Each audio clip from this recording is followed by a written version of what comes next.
a Reaver harass will be able to help him secure his own expansion. As everyone says, the best defense is a good offense, and we could see Jangbi deciding to do that. Jangbi with another observer, and Backho once again is going to try to snipe this observer, I think. No, it looks like he's actually just going for a frontal push. Or not, maybe just trying to just establish a little bit of frontal position. And Backho is going to still find it difficult to attack, though, because of the way this map is designed. It does produce a sort of a small choke, and definitely this Reaver will help Jangbi in terms of fielding off this attack. But another shuttle coming up for, well, actually the first shuttle coming up for Backho. So Jangbi actually choosing to go for 2 Reavers. This is quite interesting. So 1 Reaver inside a shuttle for Backho versus 2 Reavers for Jangbi. And we're about to see the attack commence. This is the big Protoss attack.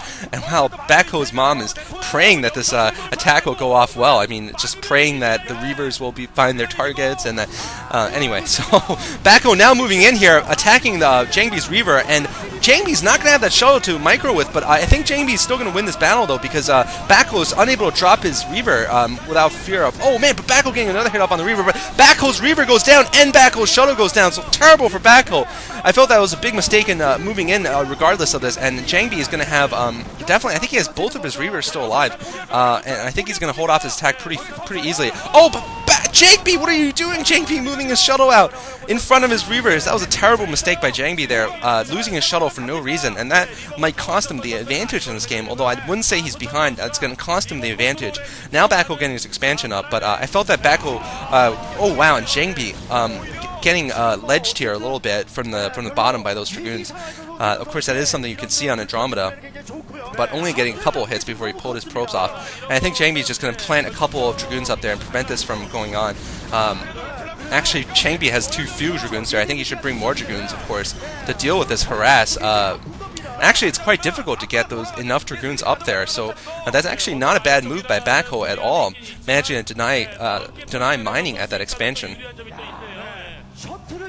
And because Jangbi lost that shuttle critically, he's unable to take advantage of the fact that Backho had lost his shuttle. Just a little disappointing there, seeing Jangbi moving in. I think he had his robotics facility rallied to that point in front of his natural expansion, and it just walked into those Dragoons, basically. Just a gift to Backho, basically.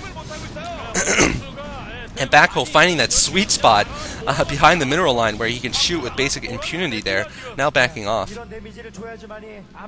Of course, a photon cannon there I think would be able to stave off any more attacks, but I don't think either player has a forge up yet.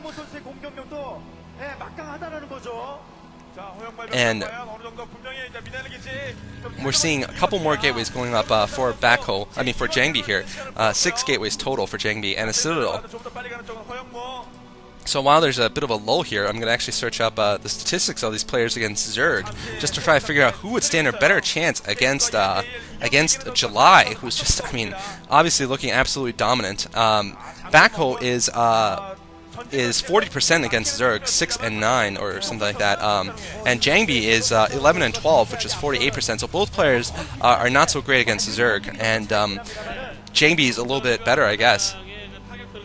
Not sure what that's going to do, though, because really, July just looked so good against the Rock. Not to toot July's horn too much, but he was just looking absolutely great. Both sides just massing up right now, and I think Backho might be in for it. Might be in for an attack right now.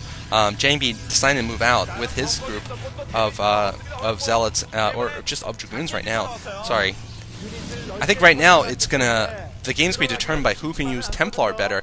I feel that both players should be going for those high Templar now that there's so many Dragoons, because Reavers won't be that successful after Dragoons have reached a certain number, because Dragoons are just able to one-hit kill Reavers and shuttles, so you'll need those high Templar to help your battle.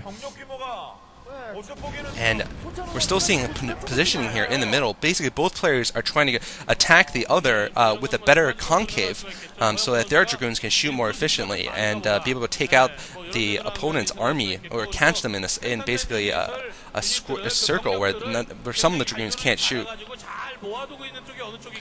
And Jangbi actually has picked up an expansion at the 3 o'clock position. Backho may have spotted this. Nope, looks like he's actually on a patrol move in front of his base, just making sure no scouts get in, and just also making sure that he's not caught off guard by any attack from Jangbi. And basically, both players just dancing here, pretty much in the dark also. I don't think either player has an observer over their opponent's base, because it would get destroyed. Templar Archive up for Jangbi, and Jangbi, he of very good storms, could be able to do a lot of damage with them against Backho. Backho's just one step slower on the tech, so he does not have a Templar Archive up yet. And we'll see if Jangbi manages to go for a Storm drop or for just a good attack with Storm. But it may not matter, because Jangbi going for an attack once his Zealot legs are up, and Jangbi is now going for the attack here in the middle. No Zealot legs up for Backho. So Jangbi is going to have an advantage here in this battle. I still can't tell who's winning, though. Backho dropping his 2 Reavers, Jangbi dropping his 2 Reavers, and I think Backho has a better concave here in this battle. Jangbi not committing all of his forces forward, and Jangbi is going to lose this battle. Very surprising here. Jangbi loses his shuttle also. That was critical. Backho winning the battle with a considerable advantage here. And Backho could win this series by pushing forward right now. Backho is going to be going on the attack. I think part of the reason is because Jangbi was trying to get that expansion on the right side, and hence was a few units behind. But now the food count disparity is huge. 120 for Backho versus 88 for Jangbi. Jangbi has those high Templar, though. He's going to need every single storm possible to be able to stave off this attack. He's going to need miraculous storms, though, because Backho is moving in with a ton of units here. Speed upgraded Zealots are not going to be enough. And look at that girl, she's crying! That girl is crying because Backho is winning and Jangbi's going to be out of the OSL. Absolutely incredible emotional displays here. And Jangbi, oh man, Jangbi picking off that shuttle from Backho, but Backho just has too many forces going into Jangbi's base here, and Jangbi's going to lose this Archon as it's morphing. Those storms were not enough. The storms were just absolutely not enough, and Jangbi will lose his expansion. GG coming from Jangbi!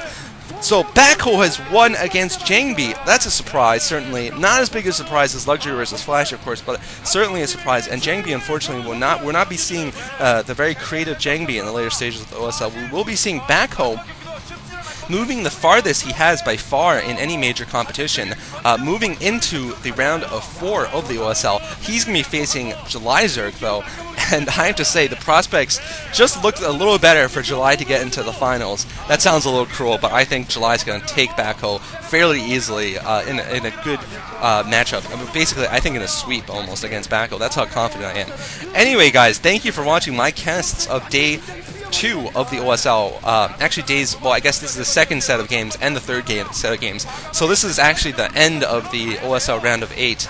Remember, check out Diggity and Moletrap on the Violetak account for the cast of Best versus Much. Thank you for watching again, and look at Backho. He's so happy. Maybe he's going to ask that girl for a date. Nope, he's not. I love the booth girls, by the way. I think they're an absolutely great touch in this OSL. Just I mean, bringing that little bit more of pimp to the StarCraft world, making the players feel like pimps and look like pimps. All right, guys, this is Cholera really signing off.